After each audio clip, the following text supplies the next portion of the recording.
Hi, gay is not sin. Jesus is not asking gay persons to change and be straight. This is the reply.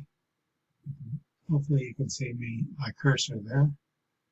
That this Michael Cochran has given. And he says the idea of Sodom and Gomorrah, especially Sodom being destroyed for evil, where they wanted sex with angels. See, that should be a key. They wanted sex with angels. And of course, homophobes often want to actually say as nasty as sexual terms as they can say, and often they do. This is this not too bad, but comes out of his mouth. But he probably had some enjoyment saying those words because that's what homophobes like. And then he uses Leviticus, that man shall not lay with man as with woman, which, it'd be nice if when people or you guys reply that when you're saying that the idea of Sodom and Gomorrah, you bring up Sodom and Gomorrah, well, you should bring up what it says. It says, all the men, young and old, and all the people. Well, people means men, women, and children. So that means you got girls, you got boys, you got grandpas, you got women. And when it says young and old, how young and how many? How big was the city of Sodom and Gomorrah?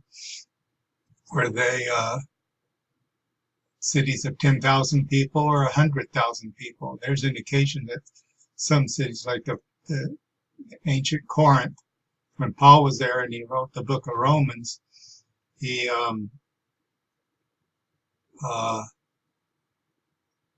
that Corinth had a population of about 400,000.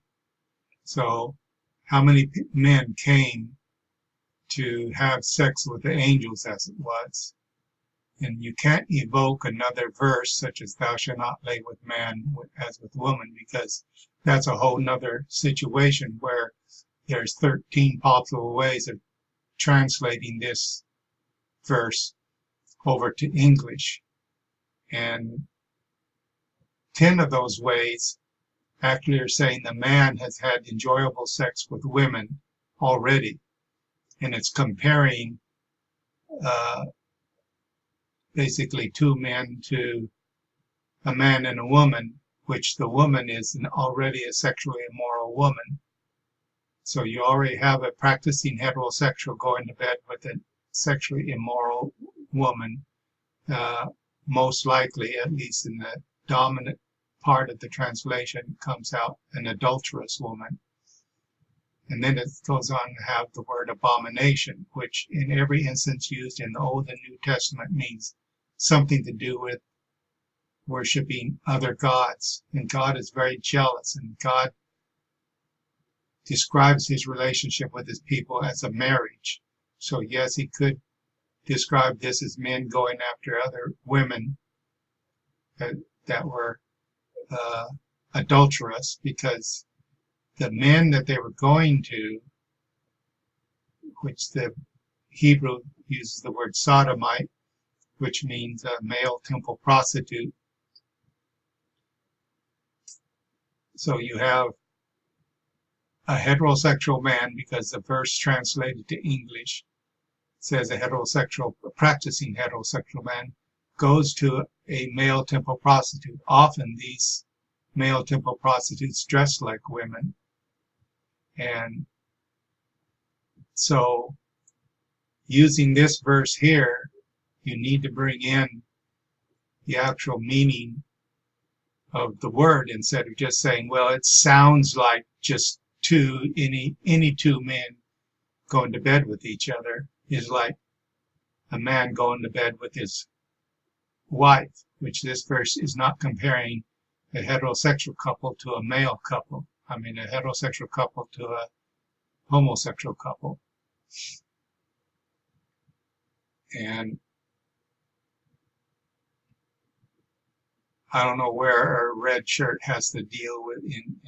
Later he wants to say, I was wearing a red shirt, like emphasizing the red list or blue list or something, which is kind of interesting because that's kind of what I was talking about. But he wants to talk about just because there's the word gay in my screen name, Gays for Jesus, he has to bring up his homophobia. Blue list and red list is a whole nother subject, which is very active today, and it's probably not too good to be on this list no matter what color. There is a yellow list as well, but the red list basically is meaning that you're very active in trying to tell people about what the government's doing. The blue list is usually you pretty much follow these red list people. The red list people basically be killed right away in their plan. Blue list can be killed and taken to camps. Yellow list, they don't care a whole lot about because they'll go for anything anyway. They're just lukewarm Christians, as it were. And more than ever now, this is even, some of this, when I first started talking about that was decades ago. And you just can't come up with, this has just gone away. It's actually considerably worse. And the effect it's going to have on people are, when you uncover it, more and more terrible things are going to be involved in picking you up and taking you to these camps. So people that want to condemn gays should know what they're talking about by getting, like Paul wrote the book of Romans in the city of Corinth, which I went to. You can find in YouTube here, like the Temple of Aphrodite, someplace in all my videos, where I actually went to ancient Corinth, did a program there, and also hiked the mountain nearby where the Temple of Aphrodite was. And Paul saw these every day that he wrote. What he didn't see was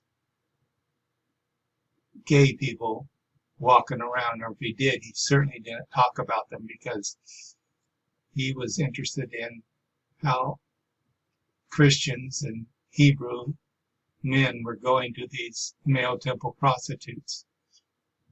The Temple of Aphrodite is said to have over 1,000 temple prostitutes. So it'd be good to understand when you talk about these issues that you know what you're talking about. Next vacation you go on or something, or plan a vacation to go to ancient Corinth. It's pretty exciting to go see this and see where Paul wrote the book of Romans.